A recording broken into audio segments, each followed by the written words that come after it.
गुजराती में हिंदी में बात करेंगे, गुजराती में बात करेंगे। गुलाब जी यहाँ पर हमारे पास है। देखो अपलाइन यहाँ पर भी साथ देती है, ट्रांसलेशन करने के लिए भी अपलाइन यहाँ पर बैठी हुई है। मैं सोनी बहन, आपके फैमिली बैकग्राउंड, आपके एजुकेशन क्वालिफिकेशन और आपके लाइफ में क्या चैलेंजेस रहे अर्ली फेज में, वो जानना चाहूंगा प्लीज। तालियां 2 बार बजेगी, मैं बता दूं, गुजराती में अलग बजेगी और जब हिंदी में बजेगी तब अलग बजेगी, तो ये फायदा मिलेगा सोनी बहन। ये सब गुजराती समझते हैं ना जितने लोग हैं, नहीं ये शायद थोड़ा थोड़ा समझते हैं। अच्छा, एमपी के लोग भी हैं, बाकी जगह के लोग भी। ओके। नहीं, गुजरात के तो मैक्सिमम मेजॉरिटी निश्चित रूप से गुजरात की है, पर बाकी जगहों से भी लोग हैं, तो उसके लिए हम पूरा ट्रांसलेशन करेंगे और हम भी तभी समझ पाएंगे, सवाल पूछ पाएंगे। प्लीज। દેશ પપ્પાની ત્યાં પેલા ભણી 5 ધોરણ ગામડે ભણી હતી, પછી કાકા ભેગી અમદાવાદ જઈને ત્યાં 12 સુધી ભણી, પણ ભણવામાં કેવું કે બોલી નહોતી શકતી કોઈની સામે ક્યારેય, તો પેન્સિલ ખૂટી જાય ને તો પણ કાકા પાસે માગતી નહીં, તો કાકીને કહેતી કે મારે પેન્સિલ ખૂટી ગઈ છે, એટલે કે હિંમત નહોતી બોલવાની. પણ 12 ધોરણ ભણી પછી ભણવામાં પણ આમ હોશિયાર જ હતી, પણ કેવું કે એકલા જવું ગમતું નહોતું, કે એકલી બહાર કેમ નીકળીશ, એટલે ગામડે આવી ગઈ. અને ગામડે આવીને પછી મેરેજ થઈ ગયા. 20 વર્ષે મારા મેરેજ થયા હતા. મેરેજ થઈને પછી સાસરે આવી, તો ત્યાં કેવું બેસવું ગમતું નહીં, કે કંઈક કરવું હતું મારે. બધા બહાર હોટે બેઠા હોય તો એમાં મને ઇન્ટરેસ્ટ નહોતો, તો હું સાડી શીખી પહેલાં એક સાડી બનાવતી, એમાંથી શીખતી ગઈ, તો રોજની 150 સાડી બનાવી. એમાં સવારે 7 વાગે મશીને બેસી જતી, તો રાતના 1 વાગ્યા સુધી કામ કરેલું છે. અને મહિનો 20,000 થી 25,000નો મેં કરેલો છે મશીનમાં. એટલે આવી રીતના ખૂબ સ્ટ્રગલ. મારે એક બાબો છે, એ નાનો હતો, ભણતો, પણ એટલી સ્ટ્રગલ કે કામ કેવું હતું કે સાડીમાં તમારે ટાઈમે દેવું પડે, તો સ્કૂલેથી આવે ને એટલે એની ઉપર કોઈ દિવસ ધ્યાન જ નથી આપ્યું. ભણો કેવી રીતના, શું કાંઈ પૂછવાનું નહીં, કાંઈ નહીં, બસ મારે જે સાડી આવી છે એ મારે પૂરી કરવાની છે. પછી રાતના 12 વાગે, 1 વાગે કે 2 વાગે, ત્યાં સુધી મેં મશીન એટલું ચલાવેલું છે. એટલે थोड़ा पॉज लेके बोले, हमें पता है बोलने वाले समझने वाले सब गुज्जू गुज्जू भाई। मैं 5 तक वहाँ पे पढ़ी गांव में, और 5 के बाद 12 तक मैं अपने अंकल के वहाँ शहर में पढ़ने के लिए आई, और बहुत स्ट्रगल था मेरी लाइफ में. और आफ्टर 12th 12 के बाद मुझे मतलब कुछ करना था. जब मैं यहाँ पे आई तो मुझे देखा गया कि मुझे बाहर निकलने को नहीं मिल रहा है, कुछ काम करने को नहीं मिल रहा है, और मेरे अंदर एक भूख थी कि मुझे कुछ ना कुछ तो करना है, मुझे बाहर भी निकलना है, मुझे काम भी करना है, मुझे आगे भी बढ़ना है. तो वापस मैं गाँव में गई और वहाँ जाके मैं वहाँ रही, और वहाँ पे मैंने वापस काम करना शुरू किया, बाहर निकलना भी शुरू किया. उसी दौरान मेरी शादी भी हुई. 12th के बाद मेरी शादी भी हुई, एक बच्चा भी हुआ. और मैंने रोज का इतना काम किया कि ये जो साड़ी का जो फॉल और साड़ी की जो स्टिचिंग वगैरह जो कुछ भी होता है, उससे मैं कुछ महीने के लगभग 15-20 हज़ार रुपए भी मैं बनाने लगी, राइट. लेकिन वो जो मेरी 3,000 या 15-20 हज़ार 15-20 हज़ार 30,000 का काम करती थी रोज का. 2-3 हज़ार का, और महीने का लगभग 20 से 25 हज़ार रुपए का काम मैं करती थी. और वो जो दिन थे वो हमारे पूरी जो फैमिली के एक स्ट्रगल के दिन थे. बहुत सारी जिम्मेवारियां थी, बहुत सारा काम था, बच्चों को संभालना था, फैमिली को संभालना था, मतलब ससुराल की बात कर रहा हूँ. और उसके साथ साथ मुझे ये साड़ी फॉल का भी काम करना था. रात दिन काम करते हुए मैं आगे बढ़ रही थी. रात को 2-2 बज जाते थे. 2 बजे तक मैंने साड़ी. आपके फैमिली में और क्या, ससुराल में और क्या काम होता था? फैमिली की इनकम लगभग क्या होती थी? मेरे हस्बैंड से उसको करियाणा की शॉप है, करियाणा की दुकान है. એટલે 20 વર્ષથી 25 એ પણ બહાર ભણીને દુકાને કરી હતી, એટલે 20-25 વર્ષથી અમારે કરિયાણાની શોપ છે. તો સવારે દુકાને વયા જાય, ટિફિન લઈને વયા જતા. એટલે હું પછી એકલી ઘરે હોય, અને કુટુંબ પણ બહુ મોટું છે, એટલે વ્યવહારિક પ્રસંગ બધું લગ્ન શ્રીમદ આ તે ચાલુ જ હોય. તો એની સાથે સાથે પણ કેવું કે કરું કે આટલું કામ કરવાનું જ, ગોલ કરતી કે આટલી સાડી આવી છે તો પૂરી જ કરવી. 100 આવી હોય, 150 આવી હોય, સાંજ થાય ને ત્યાં પૂરી કરવાની. બીજું બહાર શું, બહારની દુનિયા જોઈ જ નહોતી, દરવાજાની બહાર કોઈ નીકળી નહોતું, ઘરથી દુકાન અને દુકાનથી ઘર. અને પહેલું એનું મેરેજ પછી સુરત જોયું હતું, સુરત પણ મેં જોયું નહોતું. એટલે આટલી અહીંયા કંઈક ખબર નહોતી. આમ જ્યારે વેસ્ટીજ આવ્યું ને ત્યારે કેવી રીતના આવ્યું છે, તો કંઈક પાર્લરમાં ગઈ હતી, દિવાળીની સિઝન હતી, ફ્રી નહોતી, પણ સામેવાળા બેન એવું કીધું કે તમે ફ્રી છો ને તો મારી જોડે આવો. તો હું એની ભેગી ગઈ ને, તો ત્યાં મારા અપ્લાયન છે જગદીશભાઈ ખોખરિયા, તો એમને બીજાને પ્લાન બતાવતા હતા. એટલે ખાલી પ્રોડક્ટ સારી લાગી, પ્રોડક્ટનું સાંભળ્યું તો રસ લાગ્યો. તો મેં કીધું શું વાત કરતા હતા? તો એ કે પ્રોડક્ટ આવે છે, તો મેં તો મારે જોઈએ છે, એટલે પ્રોડક્ટ લીધી અને વાપરી. 2020માં આઈડી બન્યું હતું, આઈડી બનાવીને જ પ્રોડક્ટ લીધી. પહેલો ચેક 50 રૂપિયાનો હતો. ખબર નહોતી આ બિઝનેસ છે, આવું કાંઈ છે. આમ ગામડે પછી મેરેજ હતા, તો મેરેજ કરવા ગામડે ગઈ, તો ત્યાંથી આવીને એટલે અપ્લાયનો ફોન આવ્યો કે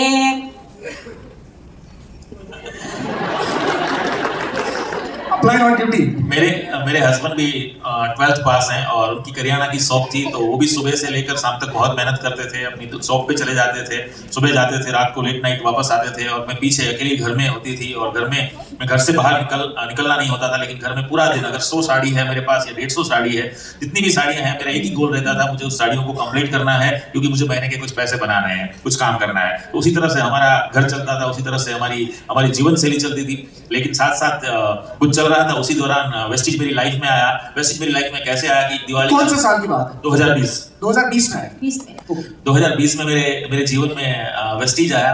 वेस्टिज कैसे आया? तो दिवाली का सीजन था और मैं किसी ब्यूटी पार्लर में गई थी, और ब्यूटी पार्लर में मेरे जो अभी अपलाइन है जगदीश भाई खोखरिया, वो ब्यूटी पार्लर में किसी और को प्लान दिखा रहे थे और मैं वहां पे अपना कुछ फेशियल वगैरह जो कुछ भी वो करवाने गई थी। और मैं बैठी थी, मैं देख रही थी कि वो जो जगदीश भाई हैं वो कुछ प्लान दिखा रहे हैं, कुछ बात कर रहे हैं, कुछ प्रोडक्ट्स की बात कर रहे हैं। और उसी दरम्यान मैंने उनसे सामने से पूछा कि आप क्या बात कर रहे हैं, वो क्या है ये? तो उन्होंने कुछ मुझे प्रोडक्ट्स, कुछ बातें बताई और मैंने सबसे पहले वहां से कुछ प्रोडक्ट्स बाय की।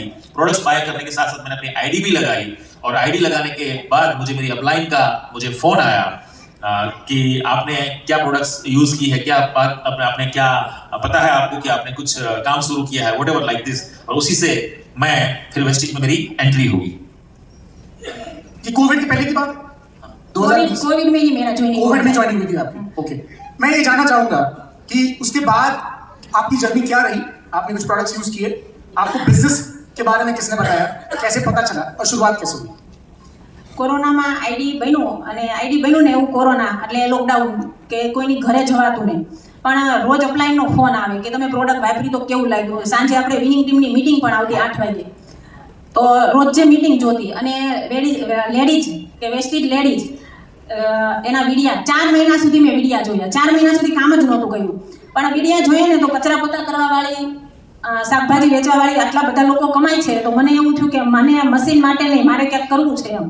પછી સામેથી ફોન કર્યો કે મારે આની અંદર આગળ વધવું હોય તો શું કરવાનું.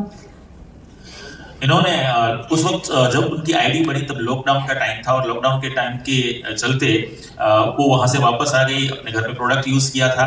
उनकी अपलाइन का बार बार उनको फोन आ रहा था कि आपने जो प्रोडक्ट ली है, प्रोडक्ट आपको कैसी लगी।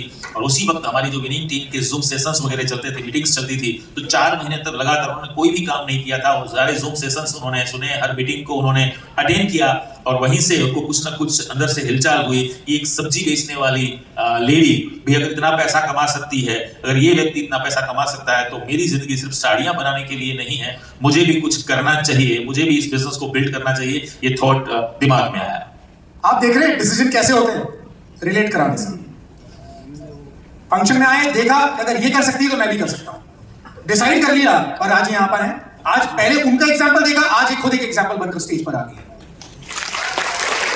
सुनील जी, आपको जो 12-14 घंटे इस काम में लगाए, साड़ियों के काम में, उसका तो कोई सोशल सर्कल भी नहीं होता। आपके पास जब आपने बिजनेस की शुरुआत करी तो आपने किन लोगों की लिस्ट बनाई, किनके पास आप गए, कि आपने सिर्फ लेडीज को अप्रोच किया, फैमिलीज को अप्रोच किया, कैसे बिजनेस की शुरुआत करी? શરૂઆતમાં પછી એવું થયું કે બિઝનેસ કરવો છે, તો ઓફલાઈનને કીધું કે હવે મારે શું કરવાનું. તો મને એવું કીધું કે બધાય સગાવાલા અને ફ્રેન્ડ સર્કલ ને બધાને બોલાવો ઘરે. ત્યારે અમે બોર્ડ પ્લાન કરતા, તો બધી પહેલી જ વારમાં મારી બધી ફ્રેન્ડ અને બધી બહેનો, એમાં સંગીતા બેન આવી જાય ને હજી એક બેન પાછળ બેઠી છે, એટલે બધાને બોલાવ્યા. 30 જણા હતા, 30, પણ એમાંથી એક પણ લોકોએ મને હા નથી પાડી પહેલા પ્લાનમાં. પણ એટલે થોડુંક અંદરથી એવું થયું કે કોઈ હા નથી પાડતું. गुलाब जी को हंसी आ रही है, हमको जानना है क्यों हंसी है। मुझे लग रहा है कि ये भी अपलाइन के उसी राह पे चल रहे हैं। मैंने भी 32 प्लान्स दिखाए थे, 32 लोगों ने किसी ने मना नहीं किया था, और इनके साथ भी ऐसा ही हुआ। एक्चुअली सोनल जी ने ये कहा कि जब मैंने डिसीजन लिया, मुझे लगा अंदर से कि मुझे कुछ करना चाहिए, तो मैंने अपने अपलाइन से पूछा कि अब मुझे क्या करना चाहिए। तो मेरी अपलाइन ने कहा कि आप एक लिस्ट बनाओ और उन सब लोगों को आप अपने घर पे बुलाओ। तो मैंने वो लिस्ट बनाया, अपने रिश्तेदारों का, अपने जानने पहचानने वालों का, सब लोगों का, और लगभग उस मीटिंग के अंदर मैं 30 लोगों को बुला पाई। 30 के 30 लोग आए, जिसमें संगीता जी भी बैठी हैं, वो भी इस मीटिंग में थी, और उनकी एक और सिस्टर वहां पे बैठी है, वो भी इस मीटिंग में थी, जो आज उनकी भी शायद इनकम 1 लाख के आसपास है, राइट। तो वो सब लोग आए उस वक्त। उस मीटिंग की बात चल रही है, पहली मीटिंग की। मेरे अपलाइन ने प्लान दिखाया, बट किसी ने भी ज्वाइन नहीं किया। आपको रिजेक्टेड फील नहीं हुआ कि रिजेक्ट कर दिया? તમને શું લાગ્યું એ વખતે મીટિંગ પછી તમને શું લાગ્યું? साड़ियों का काम ही अच्छा है, कहां फंस गए? થોડુંક અંદરથી એવું થયું, પણ કેવું કે મેં વિડિયા જોયા હતા બધાના, તો બધામાં એવું હતું કે આ બધાને પહેલા લોકોએ ના જ પાડી હતી. મારા અપ્લાયને એવું કીધું હતું 100 જણા ના પાડે ને તો 101મો તમારી માટે રેડી છે. मुझे पहले ऐसा लगा कि वाकई में कुछ गलत तो हुआ है, लेकिन फिर मैंने कुछ बहुत सारे लोगों के वीडियोस देखे थे, बहुत सारे लीडर्स की वीडियोस देखे थे. मेरी अपलाइन ने कहा था कि जब तक तुम्हें 100 लोग मना करें फिर भी तुम्हें 101वें व्यक्ति को प्लान दिखाना है, राइट? तो मैं लगी रही उसी में.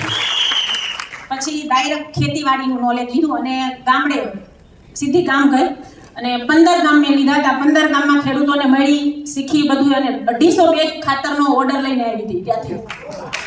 तो मुझे लगा कि पता नहीं यहाँ पे कुछ नहीं हो रहा है, तो मैंने एग्री प्रोडक्ट का थोड़ा नॉलेज लिया, एग्री के बारे में मैं जाना, और सूरत से निकलकर 15 गांव 15 विलेजेस को मैंने सिलेक्ट किया. उस हर गांव में मैं वहां पे गई और कुछ प्रोडक्ट के बारे में मैंने उनसे बात की. वहां के जो हमारे जानने वाले थे, पहचानने वाले थे, कुछ रिश्तेदार थे, उनको मैंने जब एग्री प्रोडक्ट की बात की, और पहली ट्रिप में मैं 250 बैग एग्री के प्रोडक्ट का ऑर्डर लेके आई. સુરત આવ્યા પછી ડિરેક્ટર ક્વોલિફાઈ થઈ. 4 મહિના થયા હતા કામ કરવાનું શરૂઆત કરી. 4522 રૂપિયાનો પહેલો ચેક હતો ડિરેક્ટર બન્યા પછી. उसी महीने मैं सूरत वापस आई और उसी महीने में डायरेक्टर हुई, ब्रॉन्ज डायरेक्टर, और मेरा जो पहला चेक था वो 4512 रुपीस का मेरा वो पहला चेक एज अ डायरेक्टर था. પછી બંને બહેનો સંગીતાબેન અને રાધિકાબેન, જે મારી બંને બહેનો જ છે, એટલે કેવું કે બેનને રોજ ઉઠીને સવારમાં પહેલો ફોન કરવાનો કે શું કરે છે આ તે બધું, પણ એ લોકોની ના જ હતી. અને આ તો મામાની છોકરી છે, પણ મારી સગી બેન છે રાધી, એને 1 વર્ષ સુધી મારી ઘરે નહોતી આવી. देख रहे हैं ना आप चैलेंज. जब ये सिलसिला चल रहा था तो इनका काम ये था कि सुबह उठ के अपनी दोनों बहनों को जो नजदीक थी इनके, संगीता जी और दूसरी राधिका जी. संगीता जी तो इनके मामा जी की लड़की है और राधिका जी वो जो सगी बहन है.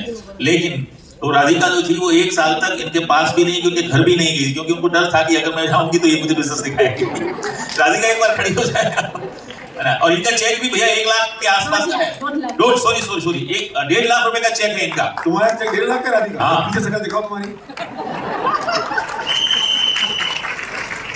और ये लगातार है, ऐसा नहीं है 1 महीना आया. अगर आप इनका लास्ट 1 साल का चेक देख लेंगे तो आपको पता चलेगा कंसिस्टेंट है. संगीता बहन की अपलाइन ये है, राधिका बहन, और उनकी अपलाइन सोनल बहन है. ऐसा है. तो ये तीनों का चेक 1.5 लाख प्लस है, तीनों का चेक. हाईएस्ट चेक क्या रहा आपका? मेरा हाईएस्ट चेक 2,25,000. 2,25,000. 2,25,000, क्या बात है. और यहाँ से क्या क्या ये लास्ट मंथ का हाई, मतलब लास्ट मंथ का चेक है. लास्ट मंथ का. ये लास्ट मंथ का चेक है, हाईएस्ट चेक नहीं है. ओके, हाईएस्ट चेक तो होता है कभी भी है, वन ऑफ द मंथ्स में कभी भी हाईएस्ट चला गया हो, पर ये इनका लास्ट मंथ का चेक है 2,25,000. क्या क्या सपने पूरे हो गए सोनल जी यहाँ से? ઘણા સપના પૂરા થયા. ક્યારે જોયું નહોતું, વિચાર્યું નહોતું કે હું આટલા લોકો સામે બોલીશ. તો આની અંદરથી 2 ફોરેન ટૂર કરી, અને ક્યારે જિંદગીમાં વિચાર્યું નહોતું કે મારે ક્યારે 4 વ્હીલ થશે, કેમ કે 4 વ્હીલની એલર્જી હતી અને શોખ નહોતો, મને નહોતો અને મારા હસબન્ડને નહોતો. તો આની અંદરથી 11 લાખની 4 વ્હીલ મેં એને ગિફ્ટ કરી છે. અને મારા બાબાને પણ ખૂબ સારી એવી કોલેજમાં ભણાવું છું. અને હજી એવું છે કે મારા ફેમિલીમાં અને મારા પરિવારમાં મારું એક નામ બનાવવું છે કે આજે પણ મારી ફેમિલીમાં બધાથી હાઈએસ્ટ ઇન્કમ મારી છે, ભલે હું ભણેલી ન હોઉં. बहुत सारे सपने पूरे हो रहे हैं, जिसमें से एक सपना ये था कि मुझे कभी विश्वास नहीं होता था कि मैं इतने सारे लोगों के सामने में बात कर पाऊंगी. वो भी मेरा एक सपना था और जो पूरा हुआ. इसके अलावा मेरी अच्छी इनकम हुई. इसके अलावा मैंने अपने, ना तो मुझे शौक था ना मेरे हस्बैंड को शौक था गाड़ी का, लेकिन फिर भी मैंने 11 लाख रुपए की गाड़ी मेरे हस्बैंड को मैंने गिफ्ट की है. कौन सी गाड़ी? टाटा पंच. टाटा पंच. पंच. मेरे बच्चे को अच्छे एजुकेशन के लिए अच्छी स्कूल में मैंने डाला है. 2 बार वर्ल्ड ट्रिप, फॉरेन ट्रिप में मैं गई हूँ, जो मेरा एक अलग अनुभव था, अलग एक्सपीरियंस था. उसके बारे में भी आप कुछ बात कर सकते हैं. आपको वहाँ कैसा फील हुआ, क्या आपने महसूस किया? आप सूरत से बाहर गए थे पहले कभी? एक बार गए थे हम शिमला और मनाली. एक बार गए थे आप इतने सालों में, और उसके बाद जो ये फॉरेन ट्रिप का था वो कहाँ का था? थाईलैंड, दुबई क्रूज कता. दुबई क्रूज का था. पहली बार क्रूज पे बैठे? पहली बार में थी. बढ़िया मजा आया, बहुत मजा आया.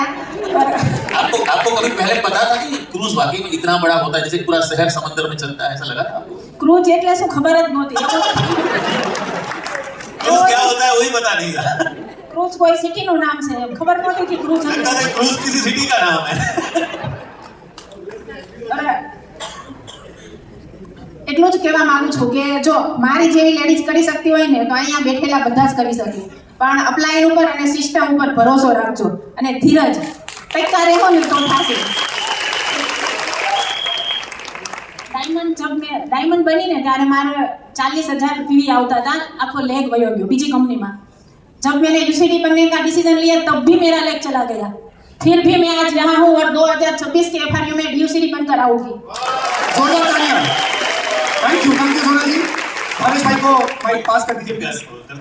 कि अगर मेरे जैसी सिंपल सरल लेडी अगर कर सकती है तो यहाँ पे बैठे हुए हर व्यक्ति कर सकता है। सिर्फ शर्त ये है कि भरोसा रखना पड़ेगा, खुद पर भरोसा रखना पड़ेगा, अपलाइन पर भरोसा रखना पड़ेगा, सिस्टम पर। मुश्किलें तो आएंगी। इन्होंने कहा जब मैं डायमंड गई थी तो 40,000 पीवी हुए थे और उस वक्त मेरा पूरा लेग चला गया था, और जब वो यूसीडी गई तब भी उनके साथ ऐसा हुआ कि यूसीडी से पहले भी एक पूरा लेग चला गया, फिर भी मैं करती रही और आज आपके सामने बैठी हूं। अगला एफआरयू 2026 में भी मैं आपके सामने आऊंगी विद यूसीडी। जी आपने हमने रिकग्निशन में आपको देखा था, एक बार चेहरा वहां पर जरूर दिखाएं। कल रिकग्नाइज जब हुए थे हमने देखा था, जोरदार तालियां, आपका पूरा सपोर्ट रहता है। और कल्पेश भाई कुछ कहना चाहते हैं उनके लिए? नहीं, दिनेश भाई किराना की शॉप चलाते हैं और सोनल बेन को वहां पर देखा हाँ, है आप प्लीज। और सोनल बेन को क्या सपोर्ट देते हैं आप बताओ।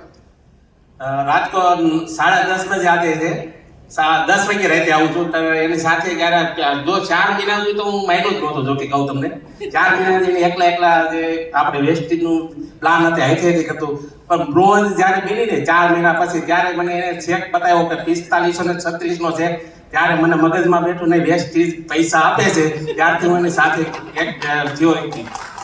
वो 4 महीने तक बिल्कुल नहीं माने। सोनल बेन ने शुरू किया, दिनेश भाई मना करते थे, मानते नहीं थे, लेकिन जब ब्रॉन्ज गए 4,500 रुपए का चेक आया तो पता चला कि नहीं पैसा आ रहा है, और रात को 10-10:30 बजे वो अपने शॉप से घर पे आते हैं। यस, क्या हाँ, मदद कर सोनल रहे बेन हो? को क्या અત્યારે ગમે ત્યાં સાથે ગમે ત્યાં હોય, મીટિંગ હોય કે સીએનટી હોય, ગમે ત્યાં હોય, એફઆરયુ હોય। પેલું એફઆરયુ અમદાવાદમાં આવ્યો તો ત્યારે મને પરાણી કે તમારે એફઆરયુમાં આવવું જ પડશે, પણ મેં કે 3 દિવસ ત્યાં કરે હું મને કે તમે આવો તો ખરા, પરાણે લઈ ગઈ નામ લખી, પણ 3 દિવસ મેં જે એફઆરયુ જોયું ને ત્યાર પછી મને લાઈટ થઈ ગઈ એફઆરયુ વિનિંગ ટીમમાં હું છે, આપણે 20-25 પછી આપણે જાડેજા સરને બધાને મેં ડાયલોગ જે જોયું મીટિંગમાં જોયું, પછી મને ખ્યાલ પડ્યો નહીં વિનિંગ ટીમમાં આપણે પૈસા આવે છે, ત્યારે મને લાઈટ થઈ। हिंदी वालों को भी हंसना है। जब पहले एफआरयू आया था अहमदाबाद में तो सोनल बेन बाइक फोर्स ले गई थी, तब दिनेश भाई पूछते थे कि भाई 3 दिन करना क्या है मुझे वहां पर, क्या होगा क्या 3 दिन, अपनी शॉप है, शॉप बंद करके थोड़ी जाना है, लेकिन सोनल बेन ने बाइक फोर्स ले गई, नहीं आपको आना ही है। और जब वहां पे आया, जब देखा, जब जडेजा साहब का डायलॉग सुना, तब सब कुछ पता चला कि नहीं पैसे तो बन ही रहे हैं, और तब से ज्यादा विश्वास आया। थैंक यू कल्पेश भाई, जोरदार तालियां भाई के पास। એક ગાડી પણ મને નથી આવડતી, એક્ટિવા પણ નથી આવડતી, તો પણ મારું કામ ક્યારે અટકું નથી। એટલે એવું ન હોય કે ગાડી આવડે તો જ કામ થાય। मुझे एक्टिवा भी चलाना नहीं आता है, गाड़ी भी चलाना नहीं आता है, फिर भी कोई भी कभी भी मेरा काम में अटकने नहीं देती। मैं रोज बाहर निकलती हूँ और काम करती हूँ।